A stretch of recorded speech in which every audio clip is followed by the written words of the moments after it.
goes out to the 305s, 718s, I mean all the states. Came back, man, with the drop top. You better call the cops, baby girl, just stop. This watch ain't no G-Shock. It's a cherry on my past stop. Man, we on the floor all night. You wanna go crazy and plus I told you before, it's me. Y'all talk too much, y'all might be snitches. I don't do the dirty work, y'all do the dishes. I just lay the back and just count my digits. Bring it back, come rewind. I can bug out, go crazy. My mind got a rock on deck, got Patron on deck. Y'all crazy, man, you epic, you. And now you're creative director at Reebok. Yeah. So can you tell us what's your creative process over there? Do you sketch? Well, even though I'm the global creative director for Reebok, I have many job titles.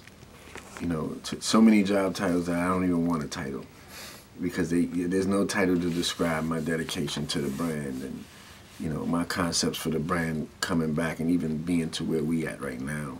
You know, Reebok is in the conversation of the top 3 right now. When I came on board, it wasn't a conversation, period. So just having Reebok being in those communications and being on those sneaker blogs, and every week you see something new coming with us, was already a big goal of mine. Okay. So now going into phase 2, I want to make Reebok #1. Even though a lot of people, you know, they're stuck on the other brand, but people are gonna want another choice. Okay. Because I feel like the other brands are over producing. Which is always a bad thing when your exclusives are not exclusives no more. Okay. When we really producing the real exclusive now, like, you know, the new AIs, those exclusive, the new Shack Attacks, all the pumps, like those will be real exclusive when the other stuff is it's distributed too much. And you were the one who decided to bring like the Kamikaze or so? Yeah, the Kamikaze was my first baby that made people turn their heads back and understand that Reebok was coming back to take over the culture. Okay. In a major way. And you were so behind the bringing Rick Ross and all them? Yep. You know, I said if you're going to embrace the culture, embrace it all the way. You know, let's take somebody that's from the hood like a Rick Ross and put him on TV and put the drop R next to him and let people know that we not scared. Those other brands are scared. They're not going to really do that like that. You know, they just now doing it because we did it. But before then, they was only sports athletes that was getting all the TV time and stuff like that. You know, they not really standing behind our culture like that. So I was like, you know what? Let everybody see that Reebok is a brand of creativity, and don't care what ghetto or what hood you come from, there's still an opportunity. We speaking to those people as well. I saw that Jean-Michel Basquiat is a big influence of you. So can you tell us why?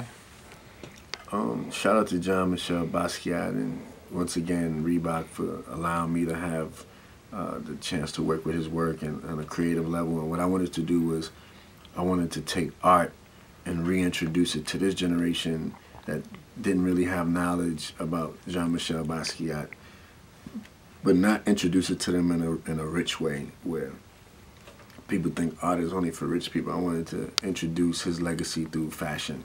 Okay. Which people can, you know, most people can afford and relate to. So just having Basquiat's on the shirts and all the artists now rapping about Basquiat, it helped move the market and the awareness. And that's all I really wanted to get done. It ain't hard to tell. I'm the new Jean-Michel. Surrounded by Warhols, my whole team ball. I wanted people to understand, like, you know, Basquiat is somebody like myself that came from the streets. You know, he's from Haiti.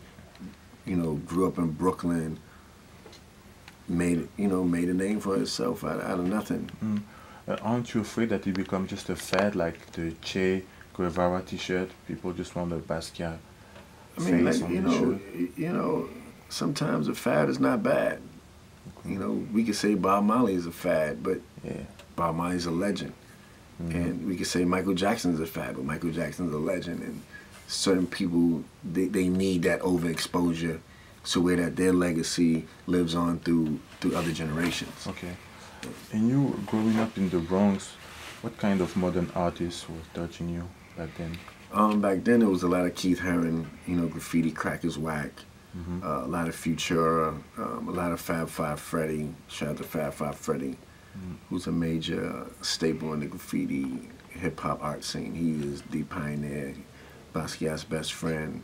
I don't think he get enough credit, but you know, Stay High, all these super graffiti artists who inspired me back then. Yeah. So what is your lane, fashion? Well, my lane is fashion? Yeah. My lane, period, is I just want to be the Renaissance man from my generation. And just showing people the blueprint of what they can do instead of everybody telling them what they can't do. So that's why I do so many things, from designing cars to clothes, you know, teaming up with Christian Louboutin and Audemars and all of the stuff that's in my portfolio, you know, just to show people that you can do whatever you want to do. You know, coming from the hood or coming from music or whatever, it's all art, it's all fall under the same tree. So, you know, everybody should explore everything. Yeah. Can you talk about your work with Christian Louboutin?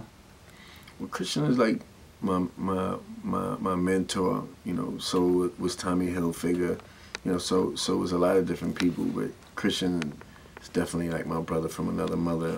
We worked on a lot of amazing projects together, you know, with the Spikes and you name it, you know. And I give him the utmost credit because he's just a creative being that's just lovable and embracing, and you know, he accepted me in a world that, you know, my color of skin doesn't really exist.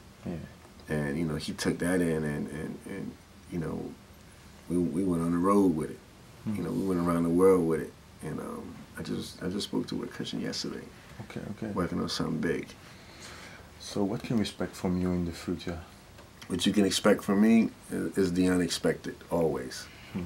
You know, I think the key to my longevity is people not being able to really pinpoint what I'm going to do next, but more so guessing and waiting, which keeps me in business.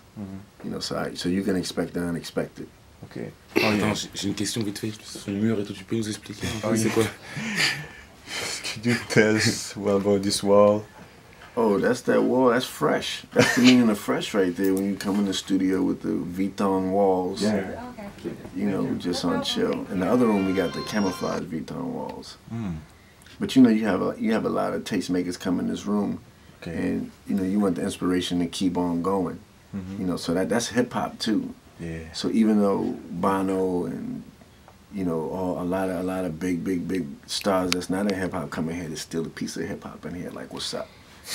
You know what I'm saying? Like, you know, that's fresh. Like, you know, that'll be the interior, and that used to be the interior of the rags on the drop tops. Yeah. You know, it's just hip hop shit. Okay. Yeah. That's it for me. Yes, sir. Thank you.